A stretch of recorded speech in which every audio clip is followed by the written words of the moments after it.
Death Troopers feels like an urban legend in some ways. When it released back in 2009, us Star Wars fans that were not necessarily reading inclined like myself as an 11-year-old heard of a zombie stormtrooper book and thought it was so cool.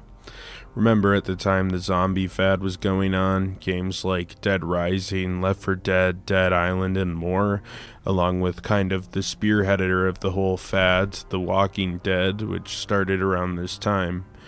Everyone was zombie obsessed at the end of the first decade of the new millennia, and frankly, I have no idea why.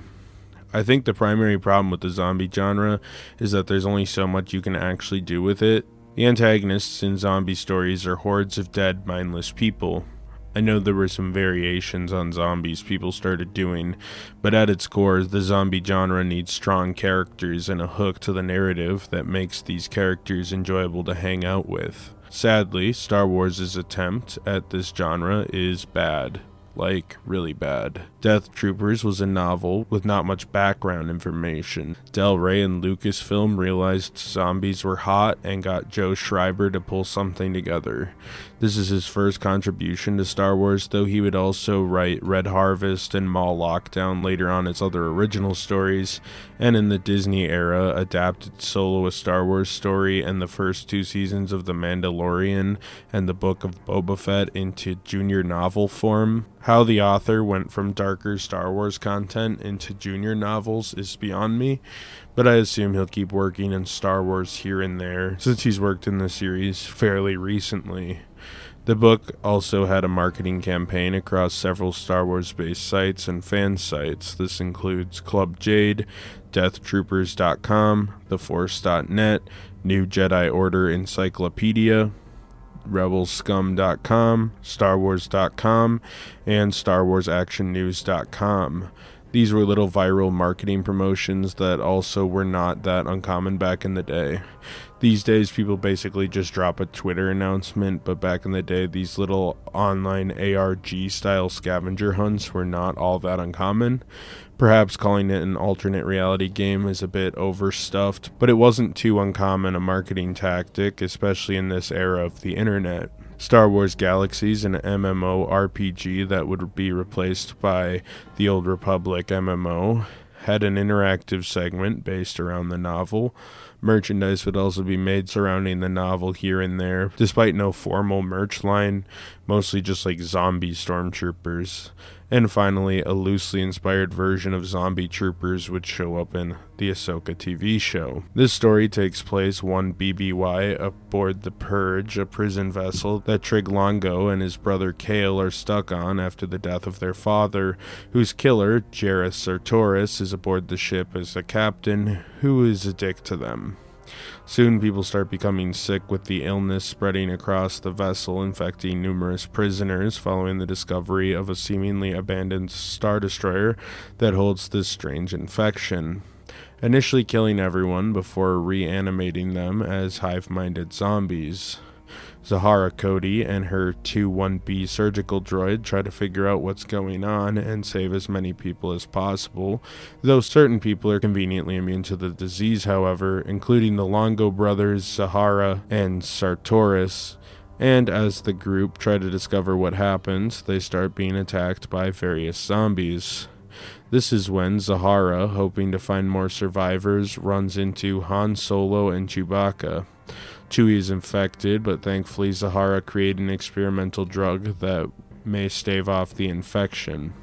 It does. Anyways, the group realize they are stranded after Sartoris takes the only escape pod, so Trig, Kale, Han, Chewie, and Zahara decide to enter the Star Destroyer.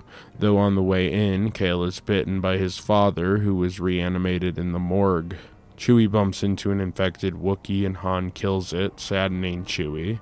Kale ends up passing on, and then Zahara shoots him in the face, and after a few chapters of just miserable shit, Sartoris is pulled back into the Star Destroyer and finds Commander Gorrister, a Star Destroyer survivor who's been eating people to survive. This is pretty much the cycle of the book until something of note actually happens, when Zahara finds out the zombie virus is a weapon that the Empire developed that was mishandled and caused this Star Destroyer to become infested with zombies. Anyhow, everyone seems pretty screwed and it looks like they're gonna die, but obviously that won't happen to everyone since Han Solo and Chewbacca are here. So for no reason, the self-absorbed murderer psychopath Sartoris has a change of heart and saves Han and Chewie, who then save Trig, and they all blast off. And while it seemed for a minute there Zahara's life couldn't be saved, Sartoris managed to do that as well, despite being a psychopath that hated her. I don't know, whatever. That's the book. This book revolves around 4 weak characters and Han Solo and Chewbacca for no reason at all. Zahara Cody is the lead of the book and is the most proactive person in the novel. She's a privileged girl who basically banged her way through medical school, as the novel states. Then she joins the Imperials to help people, but is also mad she can't help people because she's an Imperial. As a rich woman, she probably could have worked as a doctor anywhere, but she joins the Imperials for no reason really. She's compassionate for the inmates on the barge and only wants to see life preserved, which is endearing, but I don't know. Joe Schreiber just kind of described her to be like a good person, but also weirdly covers up how stupid and naive she is. Like, I don't mind the idea that she has a troubled past or whatever and doesn't like her rich parents and is spoiled, but making her a naive idiot and basically saying she threw it back to get through college is such a weird idea for a character in a Star Wars novel. Really doesn't make me like her that much. Like, I don't know, maybe if they did something interesting with that, like the guy who was dating her was a weirdo and you're putting some social commentary into it, but that's not really the case. I don't know. She's never really confident in anything either, and her idealism, I guess, leads her to having a strong moral compass, but at the same time, her joining the Imperials by choice doesn't really track the rest of her character arc when she's from a rich family and wasn't, like, drafted. It makes her come off like a dumbass, and I just don't understand why he wrote the character this way. She just never came off super likable. Trig is saddened by the death of his dad and then is sad about his brother's death. The novel forgets to do anything with him and kind of wrote themselves into a corner when they killed, unironically, every character he had a relationship with, minus Sartoris, who just kind of clumsily left the plot for the entire middle of the story. He, for a while, rolls with Han and Chewie, but gets scared and doesn't follow them anymore, and that lasts like 1 chapter of them interacting. Then he climbs a huge stack of corpses for some reason, because I guess the author wanted to write 20 pages about climbing corpses and like climbing through vomit or whatever. I don't know what else to say here. He's barely plot relevant past the first 3 chapters, though that's sort of the problem with this novel that lacks any semblance of a plot, just being a collection of things that happen. Kale is also saddened by the death of his dad and is more brave than Trig. He then dies and they don't know what to do with his brother. I guess he was kind of cool, I don't know. Then he gets his face shot off. Then the book spends like 4 pages describing what his brain matter looks like because they just wanted to make this like as edgy as humanly possible. Jairus Sartoris is a dick. He kills the boys' fathers, and that angers Zahara, though she doesn't really do anything about it. But eventually this leads to her quitting the Imperials, which apparently she can just do. I don't know. Apparently she's rich enough that she can quit the Imperials whenever, but not rich enough that she could have just got a better job in the first place that didn't involve the Imperials. She never really has a chance to quit though because the zombies show up. At one point, Jairus steals the last escape pod from the 2 boys. This encompasses like a chapter, but when Schreiber kills off all the characters, he just kind of had to be written back in since they were running out of people to do stuff with. So it turns out he was actually in a tractor beam for like 7 chapters, and then he just gets pulled back into the ship and he's shows up again to be a passive character until the last scene where he becomes a hero for no reason. After showing back up and meeting the cannibals who threaten to eat him, he's bitten and decides to start helping people despite learning nothing and not really having spent time with any of the other characters in this book. And it's just a strange 180 from this sociopath that they described at the start of this novel. Han and Chewie are here for literally no reason. They're not main or even really major characters in the novel. They have a set piece or 2, but that's it. What's really funny is I was surprised when they showed up because it was so contrived and out of nowhere that they seemed totally pointless. I think, like Sartorius, they showed up solely because the book was running out of characters too fast and they needed to start padding their roster. They go on a quest to investigate, but it never really amounts to anything. They just walk across the thin pole while zombies try to get them.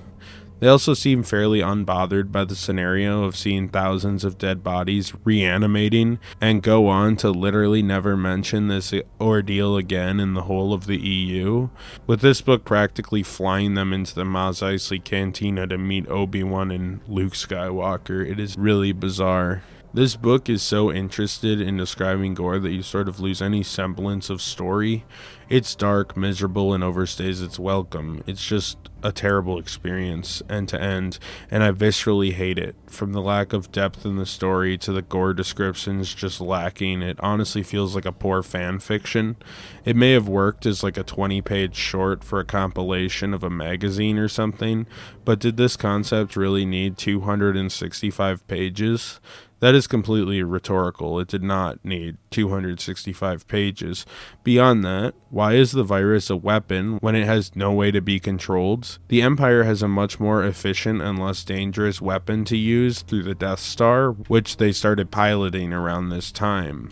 The Emperor wants control. Uncontrollable monsters and zombies and shit is not his MO at all.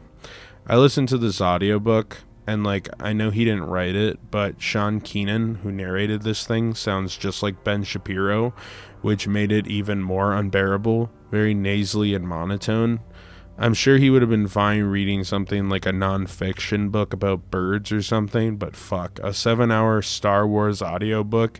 Otherwise, I have nothing else to say. I really wanted an interesting book about zombies in the Star Wars universe, and what I got was the most miserable experience I had with a Star Wars book, and not really in the way the book intended. It's just bad. It's really, really bad. I've listened to 30 of these novels by now, and so far this book holds the title of worse. There is one book I found that was close to as bad, but that's for another day. Let's talk about the third Darth Bane novel next, which was decidedly less disappointing than whatever this was supposed to be.